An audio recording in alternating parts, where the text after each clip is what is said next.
I came back here to Rhayader because my grandparents had passed away. So there was a cottage sitting empty. And I was penniless, really, had nothing. I'd spent everything I had on a kiln and a wheel. That was the lot.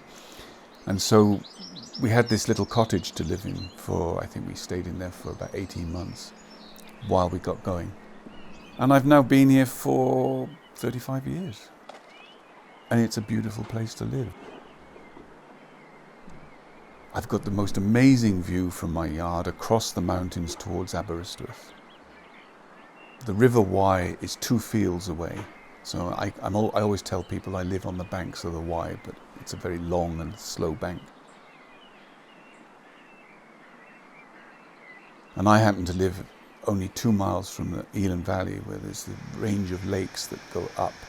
Most beautiful scenery. And once you get up onto the top of those hills, it's like primeval. You know, there's nobody there. And in winter, there's certainly nobody there, except the sheep. Rhayader and this area, literally around between here and Tregaron, was the one place in Great Britain that the red kite clung on. We got down to about 10 pairs, I think, just at the time when I came to live here. So in those days, if you ever saw a red kite, it was a real event. You know, now I go outside and it's an event if I don't see one. I mean, they're absolutely amazing the way that they've managed to increase their numbers. And I can remember clearly back in the late 70s when the Gurkhas were placed in trees around mid Wales to guard the eggs in case poachers came. So there were trees with Gurkhas in them ready to pounce on poachers looking for the eggs, to steal the eggs. But now, I mean, the record out in my field, over my field, 80 red kites. That's my record. They're difficult to count because they keep moving, but it was around about 80, yeah.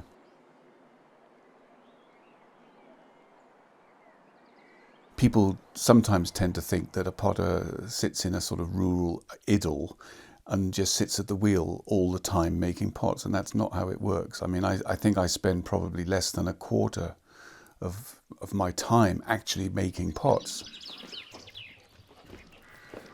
Come on, this way, come on. My day starts quite early. I'm usually up by 7, and my first job is to check emails and to write back any correspondence. And if I get that done, then I don't have to worry about it all day. So I do that. That's my first thing. Then I take the dogs out. That's next thing. They know when it's time to. As soon as I put the lid on the top of the marmalade, they know that's their signal. So they're ready to go. Fetch it to me. Thank you. And I'm usually in the workshop by sort of 9:30. If it's a throwing day, I'll throw all day and maybe I'll finish around 6. Sometimes it's a clay mixing day, sometimes it can be glazing, mixing glazes, sometimes it's kiln packing. It's an awful lot of hard work being a potter, really. To make pots full time for a living, it is hard work. And a lot of it is drudgery. You know, a lot of it is cleaning kiln shelves, mixing clay. All of these things are laborious and not particularly creative.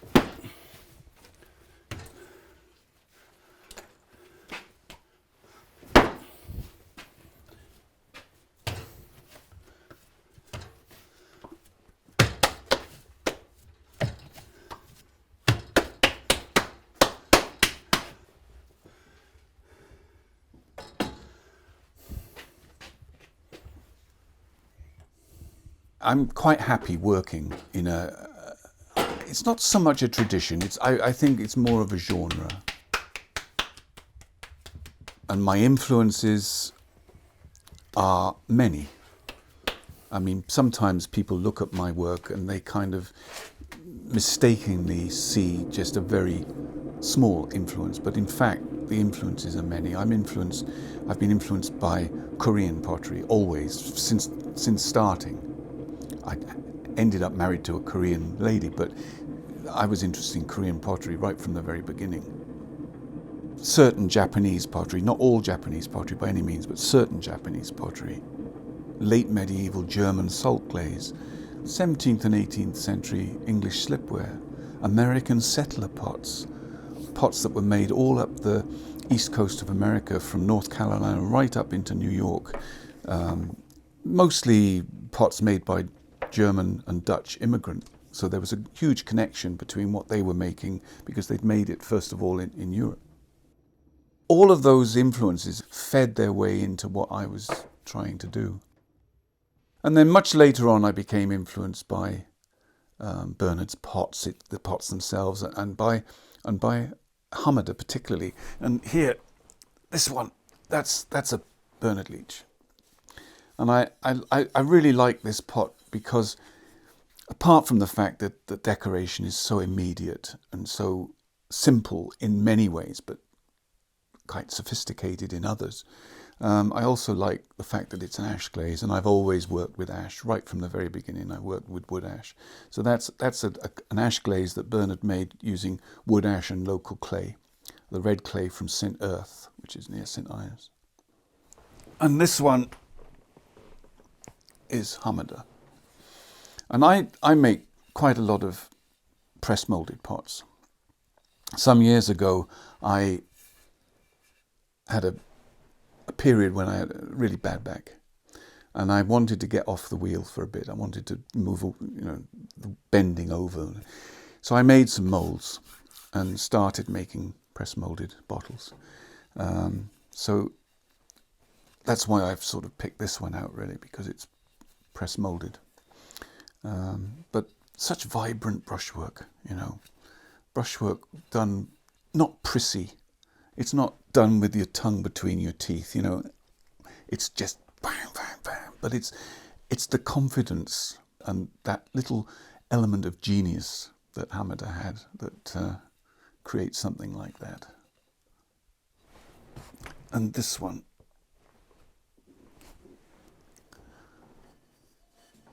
A bowl is not an easy thing to make. It's an easy thing to throw a bowl. It's almost the first thing that anybody makes when they get on the wheel is a bowl.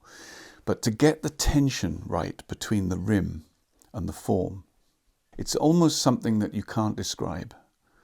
That tension that exists in a rim, in its relationship to the volume of the pot. Hamada was a genius. There's no question about that. I mean, he just made it look easy.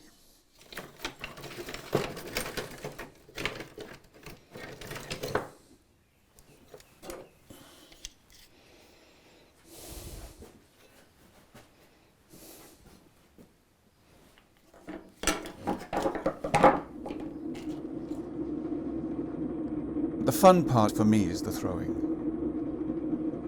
What keeps me interested in making pots is working on the forms and making the forms work.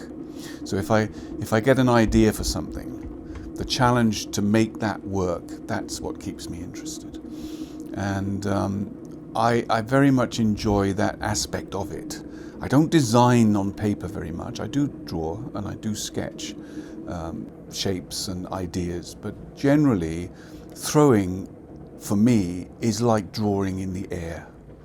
You're creating a line in the air, and that line is alterable. You can change it. That's the nice thing about clay, because it's soft and you can change it immediately. I could never become a metal worker or a woodworker because you have to really put some effort into changing anything, and it's not immediate. I can poke my thumb into the side of a pot, that's changed it. Split second, So that's the nice thing about clay, that it's immediate. The drawback in pottery is that there is so much that can go wrong. Every stage there's something that can go wrong. And we as potters, when you're working to make a living from pottery in the way that I do, and people like in this country like Mike Dodd and Richard Batterham and Jim Malone and people who work in the kind of genre that I work in, we have to know an awful lot. We don't just make the pots. We have to know how to make glazes. We have to have an understanding of basic geology. We have to know about fire and draft and pyromania and all of these things that go towards making up a potter. And it is a lot of work, and it's a lot of knowledge that you have to kind of to gather together.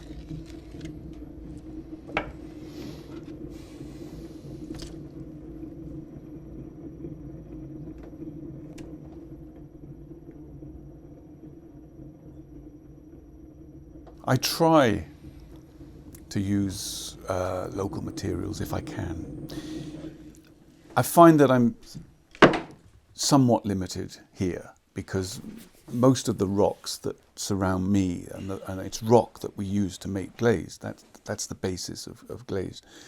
Most of those rocks are iron bearing, and so it's kind of limiting. There's very, very little clay around here because we're all on the rock. So, but I do try to use as much, and all of my glazes, well, not all, but pretty nearly all of my glazes contain wood ash. And so the wood ash comes from the fire in the house.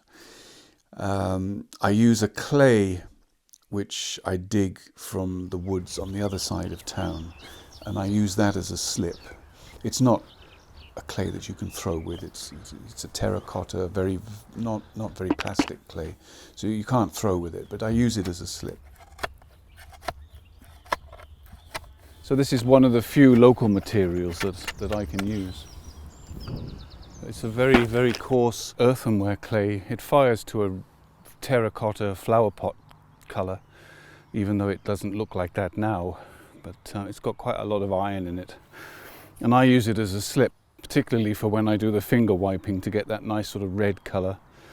It just acts as a thin surface on the clay to highlight that redness. I have tried throwing with it, but it's very, very coarse, and it's almost like throwing with sand, very fine sand. It's not very plastic, although that did roll into a sausage, which kind of proves that at least it's clay.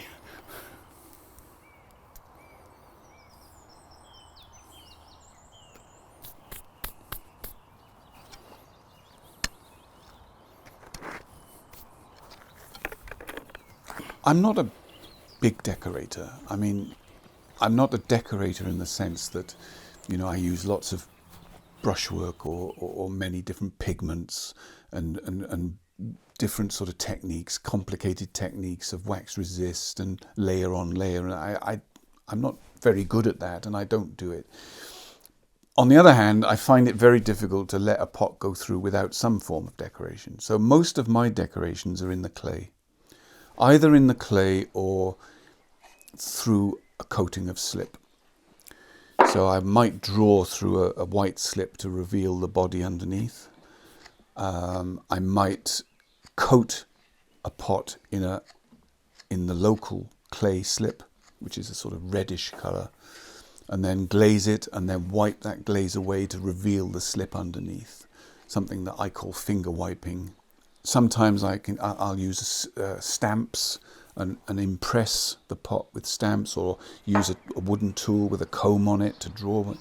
And most of the decorations are there to give the ash glazes, which are quite fluid, something to work on, something to pool in and to change colour, to change texture. And any decoration that I do in the clay, particularly if it's through a white slip, those glazes will highlight it. So you get this effect where you have a glaze that's pooled in a drawing, changed colour, become darker, become shinier, and that highlights that little drawing in front of a sort of lighter, mistier background.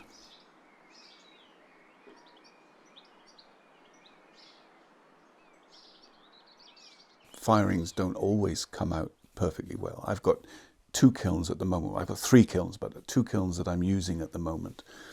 And the one is normally very reliable, and the other one, the wood kiln, is largely reliable, but not always.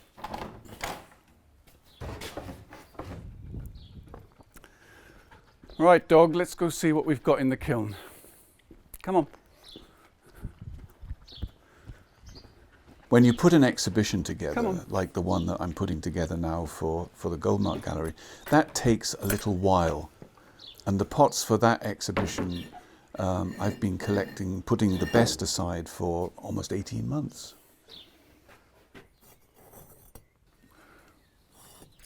First thing that you feel when you open a kiln, I feel anyway, is a sense of relief that everything's in one piece and nothing terrible has happened.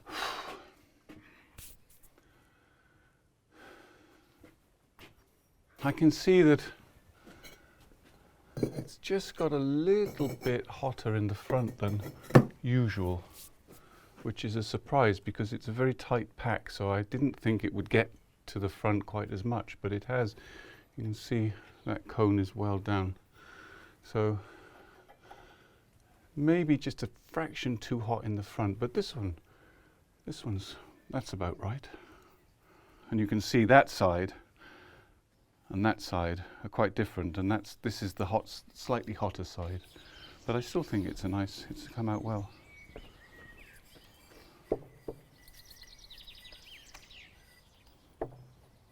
So far it looks okay, but I'm always more concerned about the back, because the back gets a little bit hotter.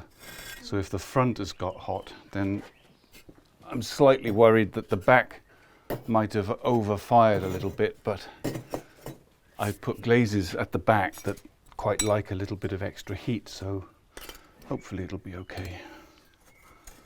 I'm looking for the best green on me. Yes.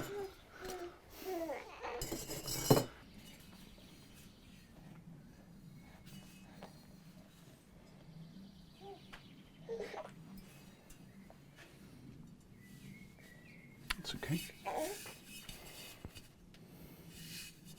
What do you think, Ethan? What do you think? What do you think? Good one? Is it a good one or not? Yeah? Okay. Yes, good one. No stealing the limelight.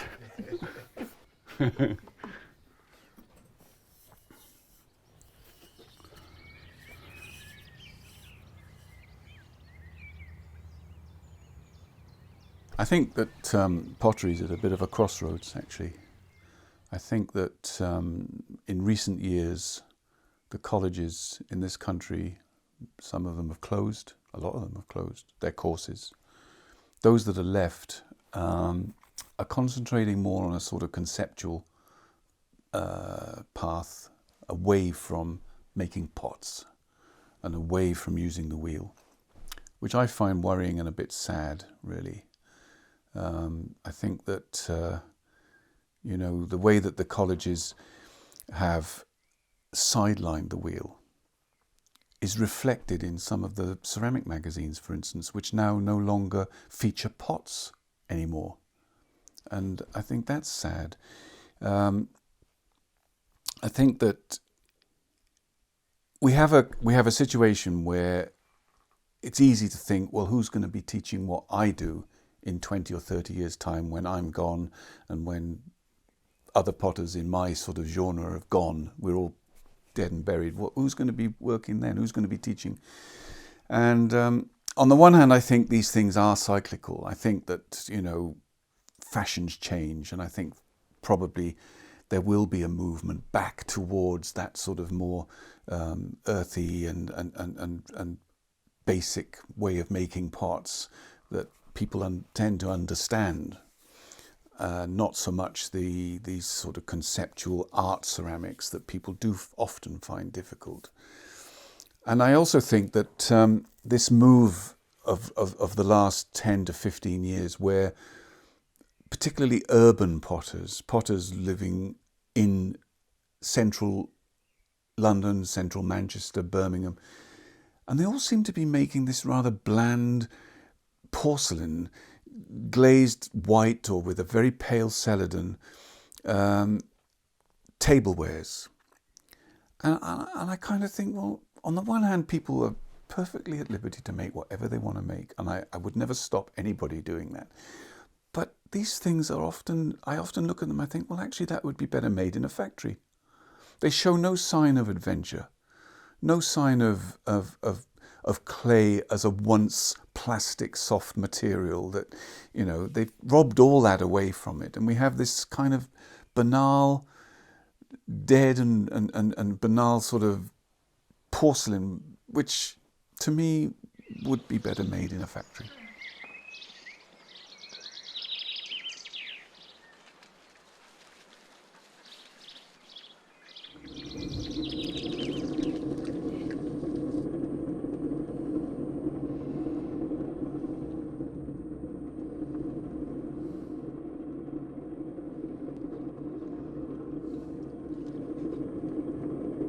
These days, nobody needs to buy a big jug.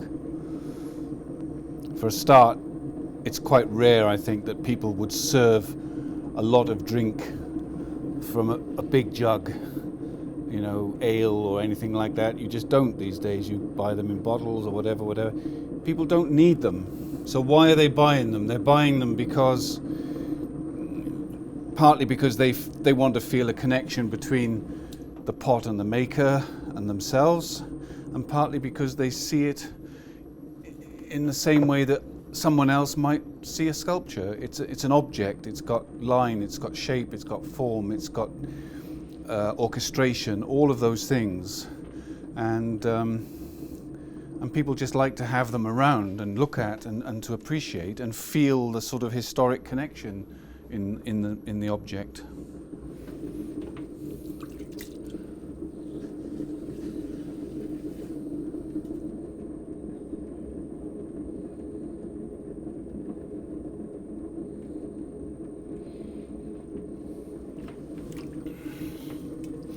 One thing you don't need with a jug is for it to be heavy for its size, because by the time it's filled with liquid, nobody's going to be able to pick it up. So with a jug like this compared to, let's say, a bottle, I would always try and do sort of one extra pull at the end to get it as light as I can.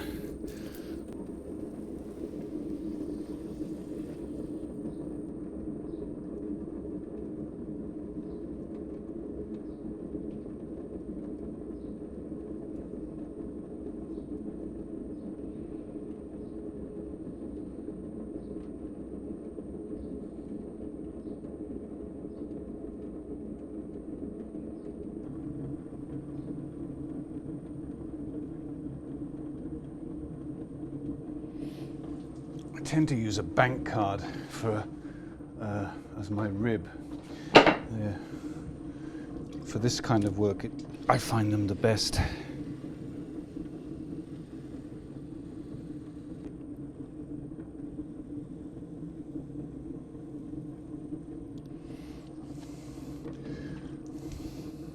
It's often the case with pots, particularly bigger pots.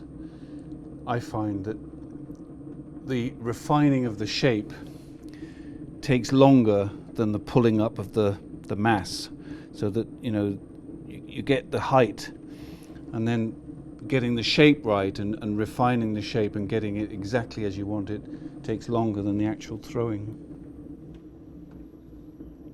Of course, with pots this size, jugs this size, I mean, the wall of the pot now is really quite thin, because I don't want that extra weight because it's a jug. So of course that makes it even trickier to get the shape just right. It's quite delicate.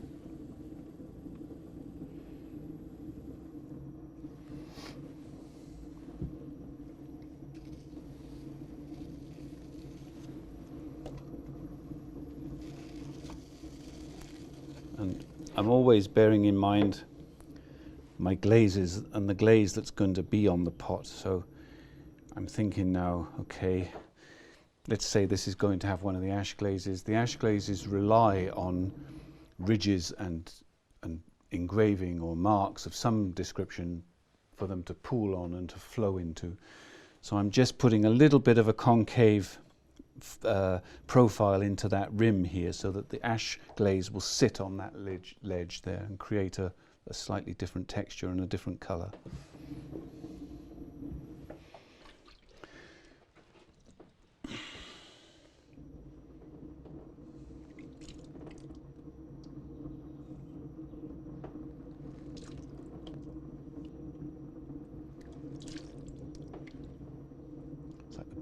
Calcutta in, I can't see a thing.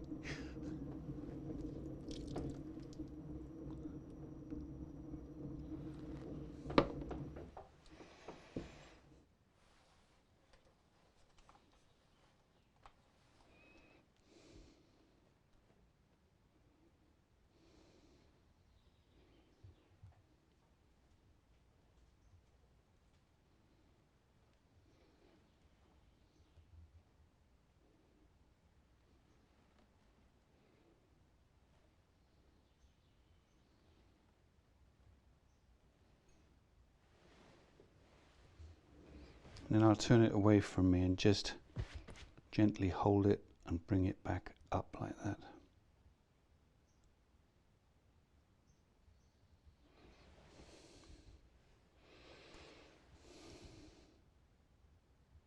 It's very important not to disturb that line that you create going around, because that's very difficult to repair.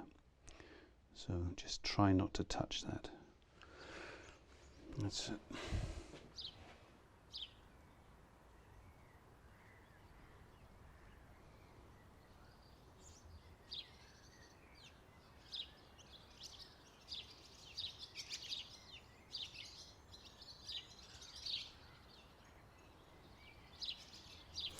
After 35 years of making pots and probably having made maybe 150,000 pots in that time, the hands are not quite what they were. My thumb joints here are, in the specialist surgeon's words, worn out, you know, and I have to have injections in here every 4 or 5 months to keep them going. So that might have a bearing on what I do in the future. It might be that I might not be able to make so many big pots in the future. Maybe we'll be looking at smaller things, perhaps.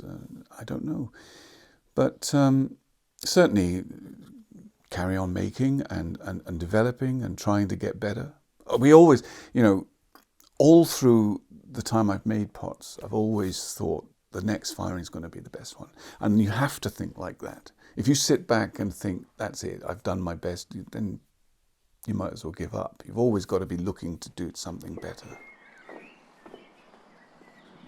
When I do an exhibition, I always like to try and bring something new in, if I can. So I'm always thinking about something new to bring, and that's why I started making salt glaze. That's why I built the wood kiln. I wanted to keep pushing the boundaries a little bit. I also wanted to try everything before I got too old to do it, you know, hence the wood kiln. I mean, I think that's if not a young man's game, it's certainly not an old man's game, you know, firing. It's a lot of work, 36 hours straight firing 2.5, 3.5 tons of wood. It's quite physical, but I love the effects that it gives you.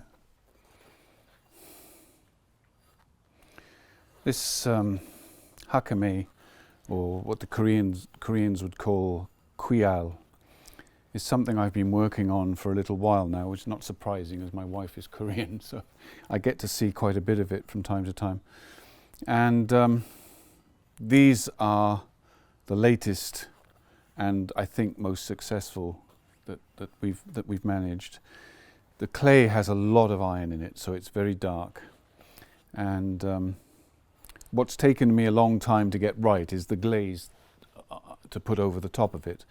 I needed one for the cool corner of the kiln over there. This technique is, if it's fired too high, you lose the colour. Everything sort of comes out the same sort of grey, so you need to keep the temperature down. One nice thing that you get with these lower temperatures is that if there's something in the clay or the slip that gives you a little tiny pinhole, you get these lovely sort of little pink and orange spots. And in Korea and Japan, you often see pots which are covered in these beautiful pink circles, pink blushes, and they call them pink flowers. And these are certainly the best that I've had yet. And I've been working on it now for probably 3 or 4 years, but because I only fire this kiln twice a year, it doesn't give you much chance to test anything, you know. So any sort of development like that takes a long time. But yeah, I'm quite happy with these. The kiln is, has a cool corner. That corner over there is cooler than the rest of the kiln, and so it's a convenient spot to put these because they don't need too much temperature. You can see here that the difference that just an extra few degrees of heat makes, the difference between the colour here and the colour here. This is sort of paler. The glaze has stayed sort of slightly milkier because it hasn't had that extra few degrees of temperature. Here the glaze has become a little more translucent, transparent. That's the sort of fine line that you're walking with a kiln like this, that a pot can be successful or not successful, just literally from one pot being 12 inches away from another. Because the flame and the heat passes through the kiln in much the same way that water flows through a stream. It'll go round rocks and so on. Flame and smoke and vapour rather do the same thing in a wood kiln. So pots, even though they can be as little as a foot apart inside the kiln, can actually be maybe 10 degrees different in temperature, or maybe more sometimes. So, you know, that's why you get that effect where the same glaze doesn't work quite as well on this one as it has on this one.